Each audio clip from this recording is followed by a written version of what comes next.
안녕하세요. 83세 현역 의사 허준입니다. 오늘 아침에도 혹시 관절이 아프셨나요? 침대에서 일어나는 것조차 고통스러웠다면 저도 그 기분을 압니다. 사실 저도 10년 전만 해도 매일 아침 눈을 뜨는 순간이 두려웠습니다. 이제 내 몸이 정말 끝나버린 걸까 하는 생각이 들 정도로 육체적, 정신적 고통이 컸지요. 그런데 믿기 어려울지 몰라도 지금 83세인 저는 여전히 병원 진료실에서 환자들을 직접 만납니다.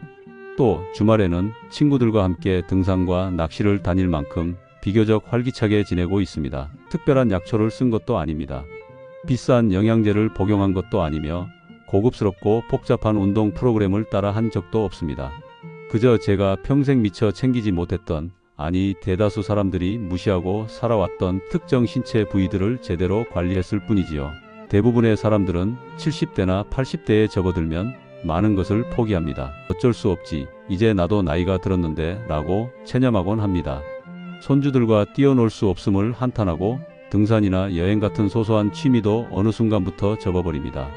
때로는 내일 아침에 내가 과연 일어날 수 있을지 걱정하며 잠자리에 들죠. 이 마음 저도 절실하게 이해합니다. 그러나 제가 50년 넘는 세월 동안 의사로 살아오면서 깨달은 사실은 나이 들면 어쩔 수 없는 거라고 여겨왔던 것들을 얼마든지 바꿀 수 있다는 것입니다. 건강하게 오래 사시는 분들을 유심히 살펴보면 모두 특정 신체 부위를 집중적으로 관리한다는 공통점이 있었습니다. 이 부위들이 어떤 부분이며 어떻게 관리하는지 알게 된다면 70대나 80대, 심지어 그 이상이라 해도 결코 늦지 않을 것입니다. 이미 늦었다고 생각하실 수도 있습니다. 아유, 나는 벌써 70 중반인데 이제 와서 뭘 바꾼다고 달라지겠어 하고 말이죠. 절대 그렇지 않습니다. 저는 83세로서 제 경험과 주변의 임상 사례를 통해 말씀드릴 수 있습니다. 기적 같은 개선은 생각보다 아주 가까이에 있고 심지어 간단한 방법으로도 충분합니다. 그러니 끝까지 제 이야기를 들어주세요. 그리고 더 많은 건강 비결을 알고 싶으시다면 꼭 이 채널을 구독해 주세요. 알림 설정까지 해두신다면 다음에 제가 말씀드릴 소중한 건강 팁을 놓치지 않고 받아보실 수 있습니다. 잠시만요. 제가 50년간의 의료 경험을 통해 찾아낸 그 놀라운 건강 비밀을 공개하기 전에 요즘 분들이 가장 궁금해하는 점을 짚어보겠습니다. 바로 인체가 사실상 하나로 연결된 길과 같다는 사실입니다. 마치 도로의 교차로처럼 전체 건강에 결정적인 영향을 미친다는 점이 핵심이지요. 제가 발견한 4가지 신체 부위는 다음과 같습니다. 발, 겨드랑이, 허벅지 안쪽, 등과 두피. 이제부터 이 부위들이 왜 그렇게 중요한지, 그리고 구체적으로 어떻게 관리해야 하는지를 하나씩 나눠서 말씀드리겠습니다. 모두 어렵지 않은 방법들이니 천천히 따라와 보세요. 첫 번째는 발입니다. 발은 매일 수많은 활동을 통해 우리를 움직여주는, 어찌 보면 우리 몸의 뿌리 같은 존재입니다. 하지만 대부분의 사람들은 발을 특별히 관리하지 않습니다. 어차피 맨날 걷는 거니까 그냥 씻기만 하면 되겠지라고 쉽게 여기는 분들이 많죠. 하지만 발에는 7,000개 이상의 신경 말단이 존재합니다. 이는 우리의 내장 기관과도 밀접하게 연결되어 있습니다. 동양의학에서 말하는 경락 개념이 대표적이고 서양의학도 이제 발바닥 반사구와 장기와의 상관관계를 인정하고 있지요. 제가 의대생들에게 자주 하는 말이 있습니다. 발은 제2의 심장이다. 발은 단순히 몸의 무게를 지탱하는 기둥이 아니라 심장과 함께 혈액을 온몸으로 공급하고 해소하는 데 큰 역할을 담당합니다. 이런 발을 제대로 관리하면 심혈관 건강이 좋아질 뿐 아니라 혈압이 안정되고 심지어 숙면을 취하는 데도 많은 도움이 됩니다. 그렇다면 발을 제대로 관리한다는 것은 정확히 어떤 걸 의미할까요? 제가 50년간 연구하고 임상 현장에서 환자들에게 전수해온 4단계를 소개합니다. 1. 따뜻한 물에 30분 족욕하기. 물 온도는 약 40도 정도, 체온보다 약간 높은 정도가 좋습니다. 너무 뜨거운 물을 사용하면 피부가 손상될 수 있으니 주의하세요. 물에 소금 한 줌을 넣으면 부종 완화에 더욱 효과적입니다. 30분간 족욕만 해도 발의 혈관이 확장되고 전신 혈액순환이 촉진됩니다. 2. 발바닥 부드럽게 마사지하기. 발바닥에는 장기와 연결된 반사구가 존재합니다. 손가락 끝으로 발바닥을 원 그리듯이 마사지해 주세요. 아침에 일어나서 그리고 잠들기 전에 5분씩만 해도 소화 기능 개선, 숙면에 큰 도움이 됩니다. 3. 발가락 사이까지 꼼꼼히 세척 후 완전히 건조하기. 발가락 사이는 습기가 많은 곳이라 균이 번식하기 쉽습니다. 부드러운 수건이나 면봉으로 사이사이를 완전히 말려주는 것이 중요합니다. 당뇨병이 있으신 분들은 반드시 이 과정을 더 철저하게 해주세요. 작은 상처가 크게 번질 수 있습니다. 4. 보습 크림과 미끄럼 방지 신발 사용하기. 노년기에는 피부가 건조해지므로 목욕 후 풋 크림이나 보습제로 발을 부드럽게 관리하세요. 집 안에서도 미끄럼 방지 슬리퍼를 착용하세요. 맨발로 딱딱한 바닥을 오래 걷는 건 발 건강에 좋지 않습니다. 실제 제가 진료실에서 만났던 71세 환자 중 한 분은 발에 굳은 살과 염증 때문에 일상생활이 어려울 정도였습니다. 하지만 위 4가지 단계를 3개월간 꾸준히 실천하고 미끄럼 방지 신발로 바꾸었더니 아침에 일어날 때 통증 없이 일어서게 되었다고 하더군요. 발 관리는 이렇게 간단하면서도 강력한 효과를 지니고 있습니다. 만약 여러분이 너무 늦은 거 아닐까 라고 생각하신다면 이 영상을 보는 순간이 가장 빠른 때일 수도 있습니다. 내일 아침부터 시작해 보세요. 두 번째는 겨드랑이입니다. 겨드랑이는 흔히 땀이 나는 곳, 냄새를 관리해야 하는 곳 정도로만 여겨지지만 사실은 우리 몸의 자연 해독센터라고 할 수 있습니다. 왜냐하면 겨드랑이에는 중요한 림프절이 약 20개 이상 모여 있어 혈액 속의 독소를 제거하고 백혈구를 만들어내는 면역 기능이 핵심이 되기 때문이지요. 겨드랑이 관리라고 하면 많은 분들이 향수가 든 스프레이나 강력 데오드란트로 땀샘을 막아버리는 방법을 떠올립니다. 그러나 문제는 땀샘이 막히면 독소 배출이 어려워지고 그 독소가 오히려 몸속에 축적될 수 있다는 점이죠. 그렇다고 아무 처치 없이 두면 냄새와 세균 번식이 걱정됩니다. 이때 우리가 생각해야 할 것은 자연스러운 흐름을 해치지 않는 관리입니다. 제가 50년 동안 환자들에게 전수해 온 겨드랑이 관리 4단계는 다음과 같습니다. 1. 향이 없는 순한 비누로 부드럽게 세척하기. 화학 성분이 강한 바디워시나 비누는 겨드랑이의 자연 균형을 파괴합니다. 녹차 성분, 코코넛 오일 등 천연 성분 비누를 사용해 원을 그리듯 부드럽게 닦아주세요. 2. 샤워 후 완전히 건조하기. 겨드랑이는 습기가 차기 좋은 부위라 세균이 쉽게 번식합니다. 부드러운 수건이나 차가운 바람에 헤어드라이어로 완전히 말려주세요. 3. 자연 유래 성분의 데오도란트 사용하기. 알루미늄, 파라벤 등 화학 성분이 든 제품은 땀샘을 막아 장기적으로 면역 기능에 영향을 줄 수 있습니다. 베이킹소다, 코코넛 오일 혹은 물에 희석한 사과 식초 같은 자연 데오도란트를 추천합니다. 4. 아침 2분 림프 마사지. 팔을 들어 겨드랑이 주변을 가슴 쪽으로 1분씩 마사지해 주세요. 림프절 순환이 활발해져 독소 배출과 면역 강화에 큰 도움이 됩니다. 이 단계를 꾸준히 실천한 분들 중에는 오랫동안 기관지염과 알레르기로 힘들어했던 72세 분도 계셨습니다. 기존에는 항생제나 스테로이드를 먹지 않으면 환절기를 나기가 어려웠는데 겨드랑이 관리를 시작한 뒤로는 면역력이 높아져 계절병 증상이 현저히 줄었다고 합니다. 겨드랑이는 단순한 땀구멍 정도로 여길 곳이 절대 아닙니다. 우리 몸의 자연 해독센터를 원활히 가동시키는 핵심 부위입니다. 70대, 80대 이후에도 면역력을 높이려면 지금부터라도 겨드랑이를 제대로 관리해 보세요. 세 번째는 허벅지 안쪽입니다. 많은 분들이 청결에 신경 쓰면서도 실제로 허벅지 안쪽까지는 꼼꼼히 관리하지 못하는 경우가 많습니다. 나이가 들수록 몸이 뻣뻣해져 손이 잘 닿지 않는 탓이 크죠. 하지만 허벅지 안쪽, 특히 사타구니 근처에는 우리 몸의 주요 혈관과 림프절이 집중되어 있습니다. 서양의학과 동양의학에서 모두 인정합니다. 이 부위의 순환 상태는 간 기능, 더 나아가 전신의 해독 기능에도 영향을 미칩니다. 허벅지 안쪽 혈류가 원활하지 않으면 다리가 자주 붓고 심지어 간 수치도 나빠질 수 있습니다. 제가 발견한 허벅지 안쪽 관리 방법은 다음과 같습니다. 1. 따뜻한 물과 순한 비누로 부드럽게 씻기. 목욕 시 이 부위를 종종 놓칩니다.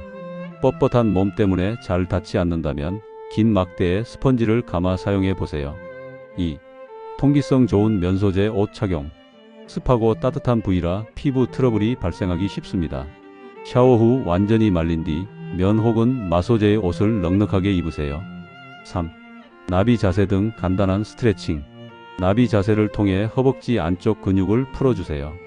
침대에 누워서도 할 수 있는 변형 스트레칭을 추천합니다. 무릎을 옆으로 눕히기만 해도 효과적입니다. 4. 보습제와 파우더 사용. 허벅지 안쪽은 마찰이 많은 부위라 나이 들수록 건조하고 쉽게 갈라집니다. 샤워 후에 코코넛 오일, 바세린을 바르세요.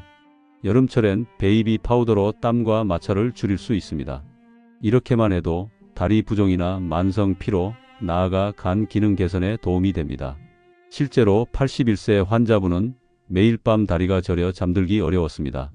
여러 병원에서 검사했지만 원인은 딱히 나오지 않았죠. 그런데 허벅지 안쪽 관리를 한 달 정도 꾸준히 했더니 다리 저림이 사라지고 간 수치도 정상으로 돌아왔습니다. 허벅지 안쪽은 단순히 피부가 아니라 전신의 주요 순환로가 밀집된 곳입니다. 70대, 80대 이후에도 활력을 유지하고 싶다면 지금부터라도 이 부위를 소홀히 대하지 마시길 바랍니다. 다음은 등과 두피입니다. 마지막, 많은 분들이 큰 관심을 두지 않는 부분이 바로 등과 두피입니다. 우리가 샤워할 때도 등은 손이 잘 닿지 않는 탓에 대충 넘기기 쉽습니다. 또 두피는 머리 감으면 끝 정도로 생각하기 마련이지요.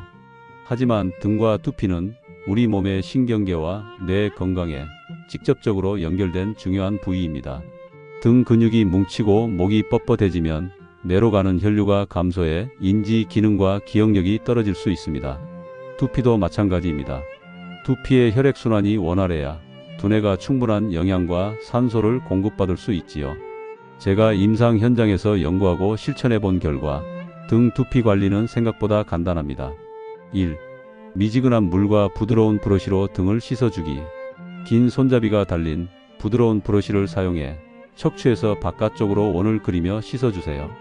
너무 뜨거운 물은 피하고 미지근한 온도를 추천합니다. 2. 두피 마사지로 뇌 혈류 개선하기. 두피에는 매우 많은 혈관이 분포합니다. 아침 저녁 5분씩 손가락 끝으로 가볍게 원을 그리며 문질러 주세요. 샴푸할 때도 지그시 마사지하듯이 감으면 더욱 효과적입니다. 3. 아침 스트레칭으로 척추 유연성 유지. 척추는 신경계의 고속도로입니다. 나이가 들어 굳어지면 온몸에 신호 전달이 늦어질 수 있습니다. 간단히 머리를 좌우로 돌리고 어깨를 회전하며 침대에서도 가능하면 살짝 엉덩이를 들었다 내리는 동작만 해도 큰 도움이 됩니다. 4. 자기 전 5분 마사지. 잠자리에 들기 전 5분 목에서 허리까지 오일이나 크림을 사용해 부드럽게 문질러 주세요.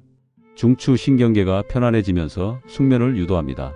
75세 환자분은 평소 내가 요즘 치매가 오는 게 아닌가 싶을 정도로 기억력이 떨어지고 피곤함을 호소했습니다. 병원 검사에서는 치매 초기 증상이라기보다는 단순한 혈액순환 문제와 수면 부족으로 인한 인지력 저하로 판명되었지요. 제가 안내해드린 등두피 관리법을 2주간 실천하셨더니 머리가 맑아지는 느낌을 받으셨다고 했습니다. 가족들도 뭔가 달라졌다는 이야기를 할 만큼 말이죠. 등과 두피는 단순한 세척 부위가 아닙니다. 뇌로 향하는 통로를 지키고 기억력을 관리하는 중요한 부위입니다. 지금부터라도 철저하게 관리하시길 권합니다. 지금까지 살펴본 4대 관리 부위, 발, 겨드랑이, 허벅지 안쪽, 등과 두피. 이걸 다 어떻게 하지 너무 많아 보이는데 하고 겁먹을 수도 있습니다. 하지만 아주 작은 습관만 있으면 충분히 해결할 수 있습니다. 제가 50년 의사 생활을 통해 터득한 방법을 공유해 보겠습니다. 1. 요일별로 한 부위씩 관리하기. 월요일 발 관리, 수요일 겨드랑이 관리, 금요일 허벅지 안쪽 관리, 일요일 등과 두피 관리. 나머지 날은 일상적인 세척만 유지하면 됩니다. 이렇게 하면 한 번에 모든 걸 바꾸려는 부담을 덜 수 있어요. 2. 각 부위당 5분의 기적. 한 부위에 단 5분만 투자하세요. 우리 모두 5분 정도의 여유는 만들 수 있습니다. 설령 TV를 보는 중간이나 잠자기 전 혹은 아침에 일어나서라도 5분은 가능합니다. 3. 새 습관을 기존 일과에 연결하기. 예를 들어 아침 커피를 마실 때 발바닥 마사지를 하고 TV 뉴스를 볼 때 허벅지 스트레칭을 하는 식입니다. 샤워할 때 등과 겨드랑이, 두피를 세심하게 관리하고 잠들기 전 겨드랑이, 림프 마사지를 가볍게 해주세요. 이처럼 특정 행동과 새 습관을 연결하면 훨씬 지키기가 수월합니다. 4. 조금씩 바꾸는 힘을 믿으세요. 지금은 너무 늦은 것 아닌가 라고 생각하기 쉽습니다. 그러나 저 자신도 83세 현역 의사로서 70대, 80대에 처음 이 관리법을 실천하고 완전히 달라진 분들을 여러 번 지켜봐 왔습니다. 81세 김정희님은 6개월 만에 혈압약을 절반으로 줄였고 10년간 불면증에 시달리던 것도 해결했습니다. 83세 박상호님도 이 방법으로 지팡이 없이 걸을 수 있게 되었고 손주와 함께 공원을 산책할 수 있었습니다. 결국 핵심은 작은 변화가 인생을 완전히 바꿀 수 있다는 사실입니다. 여러분, 저는 83세의 현역 의사입니다. 많은 분들이 박사님은 원래부터 타고난 체질이 아닐까요? 하고 물어보기도 합니다. 물론 유전적 요인이 완전히 없다고는 할 수 없겠지요. 하지만 저 역시 10년 전에는 관절 통증과 피로감, 마음 한구석의 우울감으로 하루하루가 힘들었습니다. 그저 제가 50년 넘게 현장에서 배운 이 4가지 부위 관리법을 스스로에게 적용했고 또 수많은 환자들에게 권했을 뿐입니다. 발, 우리 몸의 제2의 심장이자 7,000개 이상의 신경말단이 몰린 핵심 부위. 겨드랑이, 면역체계를 책임지는 자연해독센터, 림프절이 모인 곳. 허벅지 안쪽, 혈액순환과 간 기능까지 좌우하는 중요한 교차로. 등과 두피, 척추와 뇌를 연결해 인지, 기능과 활력을 결정짓는 통로. 이 4가지 부위를 제대로 관리하면 나이가 아무리 많아도 건강과 활력을 크게 되찾을 수 있습니다. 제가 주변 환자들을 통해 직접 목격해온 놀라운 사례들은 수없이 많습니다. 그러니 결코 늦었다고 생각하지 마시고 오늘부터 하나씩 시도해 보세요. 한 가지만 실천해도 몸이 점차 가볍고 편안해지는 느낌이 드실 겁니다. 작은 습관의 힘이란 정말 놀랍습니다. 하루하루 반복해서 쌓이다 보면 어느덧 스스로도 믿기 어려운 건강 증진 효과를 느끼게 되죠. 저는 그 기적 같은 과정을 수많은 환자들을 통해 확인했습니다. 눈앞에서 걸을 수 없던 분이 걸을 수 있게 되고 불면증으로 수십 년간 고생하던 분이 숙면을 취하게 되며 당뇨와 고혈압으로 약에만 의존하던 분들이 약 복용량을 줄이는 걸 직접 목격했습니다. 이 모든 것은 어려운 운동법이나 보조제 없이 우리 몸의 핵심 부위를 다루는 습관만으로도 충분했습니다. 그래서 저 역시 83세인 오늘까지도 이렇게 활기차게 환자들을 만나고 주말에 등산까지 할 수 있는 것이라 생각합니다. 이 영상이 도움이 되셨다면 구독과 좋아요 부탁드립니다. 여러분의 구독이 저에게 정말 큰 힘이 됩니다. 그리고 주변에 건강을 포기하시려는 노년분들이 계시다면 꼭 이 정보를 함께 나눠주세요. 우리가 조금만 더 내 몸에 관심을 갖고 이 4가지 부위의 건강을 지키려고 노력한다면 인생 후반전이 훨씬 더 편안하고 행복해질 수 있습니다. 마지막으로 제가 곧 준비하고 있는 다음 영상에서는 나이 들어도 기억력을 유지하고 뇌 기능을 개선하는 방법을 자세하게 소개해 드리려 합니다. 앞으로 더 심층적인 방법들과 제가 의학 현장에서 경험한 임상 사례를 곁들여 보다 풍성하게 전해드릴 예정입니다. 궁금하신 분들은 구독을 해두시면 좋을 것 같습니다. 언제나 말씀드리듯 여러분의 작은 클릭 한 번이 저에게도 큰 응원이 됩니다. 끝으로 우리 모두 건강한 하루를 보내시길 진심으로 기원하겠습니다. 이상 83세 현역 의사 허준이었습니다. 늘 곁에서 응원하겠습니다. 감사합니다.